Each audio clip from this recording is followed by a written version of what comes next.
All right, so let's imagine you guys are out there right now enjoying the Christmas lights with friends and family, or maybe going through a drive-in movie theater, okay? So you're out there, the vehicle's on, you're enjoying yourself, the climate's on, everyone's comfortable. The problem is though, now you're disturbing everyone else out there because the vehicle's on and then you got your bright lights, as in your daytime running lights are on. It could be ruin the whole experience for everyone else. So the big question is, Chris, is there a way I can keep the vehicle on and running with the climate so everyone's comfortable while turning these bad boys off so I'm not ruining the experience for everyone else out there? The answer is yes, you can. Let me show you how.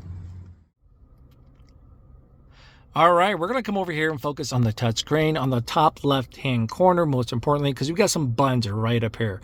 So you got your notifications, you got one for your lights, and then you got one pedal drive. We're gonna select the middle one for your lights. You have off, auto, and some other options. We're gonna simply select off. So when you come out here, you'll see that your lights are off.